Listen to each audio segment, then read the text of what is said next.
RRBയുടെ ALP exam 2025 conduct ചെയ്യാൻ പോകുമ്പോൾ അതിൻ്റെ ഒരു അപ്ലിക്കേഷനുമായി ബന്ധപ്പെട്ട് ഒരുപാട് പേർക്കുള്ള ഒരു കൺഫ്യൂഷനാണ് സർട്ടിഫിക്കറ്റ് റിലേറ്റഡ് ആയിട്ടുള്ള കാര്യങ്ങളെക്കുറിച്ചുള്ള സംശയങ്ങൾ. കാരണം ഈ അപ്ലിക്കേഷൻ ടൈമിൽ ഏറ്റവും അധികം ശ്രദ്ധിക്കേണ്ട ഒന്ന് തന്നെയാണ് സർട്ടിഫിക്കറ്റ് എന്ന് പറയുന്നത്. സർട്ടിഫിക്കറ്റ് നമുക്ക് ഈ എക്സാം ഒക്കെ ക്ലിയർ ചെയ്ത് ലാസ്റ്റിലേക്ക് ചെയ്യേണ്ട ഒരു കാര്യമല്ല. സർട്ടിഫിക്കറ്റ് എന്ന് പറയുന്നത് at the time of application തന്നെ നമ്മുടെ കയ്യിൽ വേണ്ട ഒരു കാര്യമാണ്. ഓക്കെ, കാരണം നമ്മുടെ സർട്ടിഫിക്കറ്റിൻ്റെ ആ ഒരു വാലിഡിറ്റി എന്ന് പറയുന്നത് നമ്മൾ അപ്ലൈ ചെയ്യുന്ന ടൈമിലുള്ള അതേ സർട്ടിഫിക്കറ്റ് തന്നെയായിരിക്കണം നമ്മൾ എന്ത് ചെയ്യേണ്ടത്, നമ്മൾ തീർച്ചയായിട്ടും വെരിഫിക്കേഷന് പോകുമ്പോൾ, ഡോക്യുമെൻറ്റ് വെരിഫിക്കേഷന് പോകുമ്പോൾ കൊണ്ടുപോകേണ്ടത്. അതായത് ഇപ്പോൾ എടുക്കുന്ന സർട്ടിഫിക്കറ്റ്, ഈ ഒരു സമയത്ത് എടുക്കുന്ന സർട്ടിഫിക്കറ്റ് ആണ് വേണ്ടത്.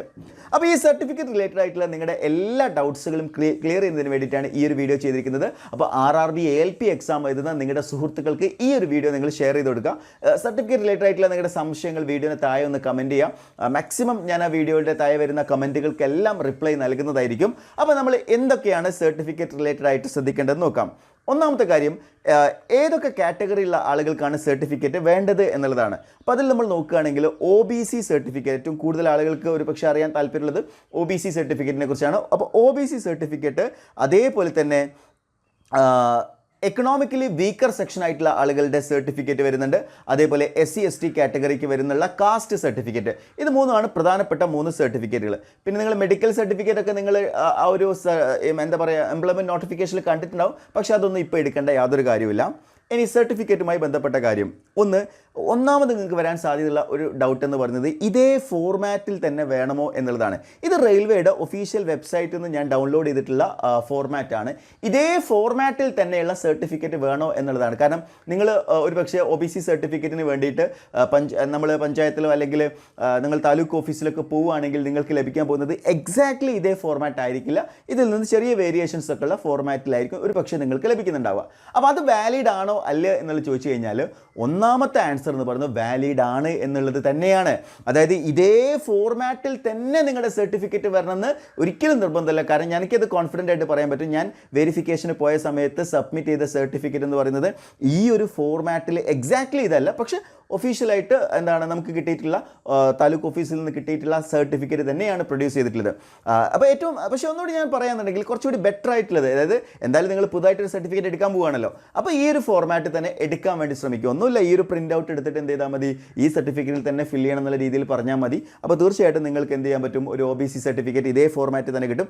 ഈ ഫോർമാറ്റ് എവിടെ കിട്ടും എന്ന് ചോദിച്ചു കഴിഞ്ഞാൽ നമ്മുടെ സെൻട്രൽ എംപ്ലോയ്മെൻറ്റ് നോട്ടിഫിക്കേഷൻ ഉണ്ടല്ലോ, ആ നോട്ടിഫിക്കേഷൻ്റെ താഴോട്ടുള്ള പേജിലേക്ക് സ്ക്രോൾ ചെയ്ത് കഴിഞ്ഞാൽ നിങ്ങൾക്ക് ഈ ഒരു OBC നോൺ ക്രീംലെസ് സർട്ടിഫിക്കറ്റ് നിങ്ങൾക്ക് കാണാൻ സാധിക്കും. സോ ആ ഒരു സർട്ടിഫിക്കറ്റ് ആണ് നിങ്ങൾ എന്ത് ചെയ്യേണ്ടത്, പ്രൊഡ്യൂസ് ചെയ്യേണ്ടത്. ഇനി അതല്ല, ഒരു നോർമൽ ആയിട്ടുള്ള OBC സർട്ടിഫിക്കറ്റിൻ്റെ ഫോർമാറ്റ് ചെയ്താലും യാതൊരു ഇഷ്യൂ ഇല്ല കേട്ടോ, അതൊരു പ്രശ്നമാക്കേണ്ട കാര്യമല്ല. ഇനി വേറെ 1-2 കാര്യങ്ങൾ ശ്രദ്ധിക്കാനുണ്ട്. ഇതാരാണ് ഇഷ്യൂ ചെയ്യേണ്ടത് എന്നുള്ളതാണ് ഏറ്റവും പ്രധാനപ്പെട്ട മറ്റൊരു സംശയമായിട്ട് പല ആളുകളും പറയാറുള്ളത്. അപ്പോൾ ഇതിൽ കൊടുത്തിരിക്കുന്നത് നോക്കിയേ, ഇതിൽ കൊടുത്തിരിക്കുന്നത് district magistrate, deputy commissioner, any other competent authority എന്ന് പറഞ്ഞിട്ടുണ്ട്. അപ്പോൾ ഏതൊക്കെയാണ് ആ കോമ്പീറ്റൻറ്റ് അതോറിറ്റി എന്നുള്ളത് ഇവിടെ കൃത്യമായിട്ട് പറഞ്ഞിട്ടുണ്ട്. നോക്കൂ, ഇതിൽ ഡിസ്ട്രിക്ട് മജിസ്ട്രേറ്റ് ഉണ്ട്, additional magistrate, collector, deputy commissioner, additional deputy commissioner, deputy collector, first class superintendent magistrate, sub divisional magistrate, taluk magistrate, executive magistrate. Okay, അല്ലെങ്കിൽ പിന്നെ പറഞ്ഞിട്ടുള്ളത് എന്താണ്, then chief presidency magistrate or additional chief presidency magistrate, presidency magistrate, revenue officer not below the rank of tahsildar. Okay, അപ്പോൾ മിക്കവാറും തഹസീൽദാർ എന്നായിരിക്കും sign ചെയ്ത് തരാൻ സാധ്യതയുള്ളത്. And sub divisional officer of the area where the candidate and or his family resides എന്നുള്ളതാണ്. അപ്പോൾ ഇതിൽ എവിടെയും എന്ത് ചെയ്തിട്ടില്ല, ഈ പഞ്ചായത്ത് എന്ന് പറയുന്ന സെക്ഷൻ ഇവിടെ വന്നിട്ടില്ല കേട്ടോ. അപ്പോൾ വില്ലേജ് ഓഫീസറിൽ നിന്ന് വാങ്ങുന്ന സർട്ടിഫിക്കറ്റ് വാലിഡ് ആണോ എന്നുള്ള ഒരു സംശയം ഒരുപാട് പേരും കഴിഞ്ഞ പ്രാവശ്യം ചോദിച്ചിട്ടുണ്ടായിരുന്നു. സോ വില്ലേജ് ഓഫീസർ എന്ന് പറയുന്നത് ഈ ഒരു കാറ്റഗറിയിൽ എവിടെയും മെൻഷൻ ചെയ്തിട്ടില്ല. കൃത്യമായിട്ട് പറഞ്ഞിരിക്കുന്നു revenue officer not below the rank of tahsildar. അപ്പോൾ തഹസീൽദാർ റാങ്കിലും താഴെയുള്ള ഒരാൾ എന്ത് ചെയ്യാൻ പാടില്ല, ഈ സർട്ടിഫിക്കറ്റ് ഇഷ്യൂ ചെയ്ത് തരാൻ പാടില്ല എന്നാണ് ഇതിൽ പറഞ്ഞിരിക്കുന്നത്. അപ്പോൾ വില്ലേജ് ഓഫീസർ എന്തായാലും തഹസീൽദാർ താഴെ എന്താണ് വരുന്ന റാങ്കിൽ വരുന്ന ഒരാളായതുകൊണ്ട് തന്നെ വില്ലേജ് ഓഫീസർ സൈൻ ചെയ്തിട്ടുള്ള പഞ്ചായത്തിൽ നിന്ന് കിട്ടുന്ന OBC സർട്ടിഫിക്കറ്റ് വാലിഡ് അല്ല എന്ന് നിങ്ങൾ മനസ്സിലാക്കുക. നിങ്ങൾക്ക് വേണ്ടത് താലൂക്ക് ഓഫീസിലൊക്കെ നിങ്ങൾ പോയി നേടേണ്ടതാണ് ഈ ഒരു സർട്ടിഫിക്കറ്റ്. അപ്പോൾ അത് കൃത്യമായിട്ട് മനസ്സിലാക്കി വെക്കുക. അപ്പോൾ ആ ഒരു കാര്യം ക്ലിയർ ആയിട്ടെന്ന് വിചാരിക്കുകയാണ്. അപ്പോൾ നമ്മളിവിടെ ക്ലിയർ ചെയ്തിട്ടുള്ളത് ഒന്ന് സർട്ടിഫിക്കറ്റിൻ്റെ ഫോർമാറ്റ്, അത് ഇതേ ഫോർമാറ്റിലാവണമെന്ന് ഞാൻ പറഞ്ഞു നിർബന്ധമില്ല, പക്ഷേ ഇതാണ് ഏറ്റവും ബെറ്റർ ആയിട്ടുള്ളത്. നിങ്ങൾ പുതുതായിട്ട് എടുക്കുന്ന ആളാണെങ്കിൽ ഇത് തന്നെ എടുക്കുക. അതേപോലെ തന്നെ ഇഷ്യൂയിങ് അതോറിറ്റി എന്ന് പറയുന്നത് not below the rank of tahsildar ആയിട്ടുള്ള ആളുകൾ തന്നെ ആയിരിക്കണം. അതിൽ എന്തുണ്ടാകാൻ പാടില്ല, യാതൊരു കോംപ്രമൈസും ഉണ്ടാകാൻ പാടില്ല. മൂന്നാമത്തെ കാര്യം, സർട്ടിഫിക്കറ്റ് ഇപ്പോൾ എടുക്കണമെന്ന് ചോദിച്ചാൽ definitely at the time of application നിങ്ങൾ അത് എടുത്തിരിക്കണം. സോ പിന്നീടത്തേക്ക് എന്ത് ചെയ്യാൻ പാടില്ല, നിങ്ങൾ ഒരിക്കലും മാറ്റി വെക്കരുത്, അപ്ലിക്കേഷൻ ചെയ്യുന്നതിന് മുന്നേ ആയിട്ട് എടുക്കണം. അപ്പോൾ നിങ്ങൾ ആദ്യം ചെയ്യേണ്ടത് എന്താണ്, നിങ്ങൾ ഈ സർട്ടിഫിക്കറ്റ് എടുത്തതിന് ശേഷമാണ് നിങ്ങൾ എന്ത് ചെയ്യേണ്ടത്, നിങ്ങൾ അപ്ലൈ ചെയ്യേണ്ടത്. ആ കാര്യം മൈൻഡിൽ വെച്ചേക്കാം. ഇനി അടുത്തൊരു സർട്ടിഫിക്കറ്റ് എന്ന് പറയുന്നത് income and asset certificate be produced by economically weaker section.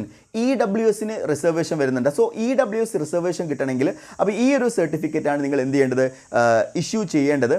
ഇതിൻ്റെ ഒരു ഫോർമാറ്റ് എന്ന് പറയുന്നത് കൃത്യമായിട്ട് നമ്മൾ ഈ ഒരു വെബ്സൈറ്റിലുണ്ട്. സോ ഈ ഒരു ഫോർമാറ്റിൽ തന്നെ നിങ്ങൾ എന്ത് ചെയ്യുക, നിങ്ങൾ ഈ ഒരു സർട്ടിഫിക്കറ്റും പ്രൊഡ്യൂസ് ചെയ്യുക. നേരത്തെ പറഞ്ഞ പോലെ തന്നെ ആ ഒരു കാറ്റഗറിയിലുള്ള അതോറിറ്റി തന്നെയാണ് ഈ സർട്ടിഫിക്കറ്റ് എന്ത് ചെയ്യേണ്ടത്, സബ്മിറ്റ് ചെയ്യേണ്ടത്. ഇനി അടുത്തതാണ് SC/ST കാറ്റഗറിയിൽ. SC/ST കാറ്റഗറിയിൽ വരുന്ന ഈ ഒരു രീതി തന്നെയാണ്. ഞാൻ നേരത്തെ പറഞ്ഞ പോലെ തന്നെ അതേ കാര്യങ്ങൾ തന്നെയാണ് ഇവിടെയുള്ള വന്നിരിക്കുന്നത്. Not below the rank of tahsildar ആണ് പറഞ്ഞിരിക്കുന്നത്. സോ അവിടെ തന്നെയാണ് നിങ്ങൾ എന്ത് ചെയ്യേണ്ടത്, SC or ST സർട്ടിഫിക്കറ്റിൻ്റെ പ്രൂഫും ആ ഒരു ഫോർമാറ്റ് നിങ്ങൾ സബ്മിറ്റ് ചെയ്യേണ്ടത്.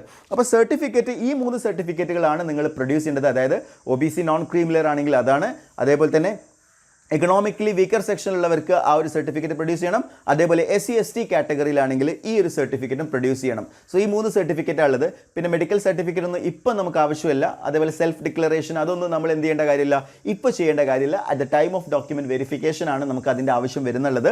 അപ്പോൾ സർട്ടിഫിക്കറ്റ് റിലേറ്റഡ് ആയിട്ടുള്ള നിങ്ങളുടെ എല്ലാ സംശയങ്ങളും വീഡിയോൻ്റെ താഴെ നിങ്ങൾ കമൻറ്റ് ചെയ്യുക. പിന്നെ വേറെ ചോദിക്കാൻ സാധ്യതയുള്ള മറ്റൊരു സംശയമാണ്, നമ്മുടെ കയ്യിലൊരു സർട്ടിഫിക്കറ്റ് ഉണ്ട്, കഴിഞ്ഞ പ്രാവശ്യത്തെ ALP എക്സാമിനോ അല്ലെങ്കിൽ ഗ്രൂപ്പ് ഡിക്കൊക്കെ എടുത്തിട്ടുള്ള ഒരു എക്സാമിൻ്റെ ഒരു സർട്ടിഫിക്കറ്റ് നമ്മുടെ കയ്യിലുണ്ടെങ്കിൽ അത് തന്നെ മതിയോ എന്നുള്ള ഒരു സംശയം കുറേ പേര് ചോദിച്ചിട്ടുണ്ടായിരുന്നു.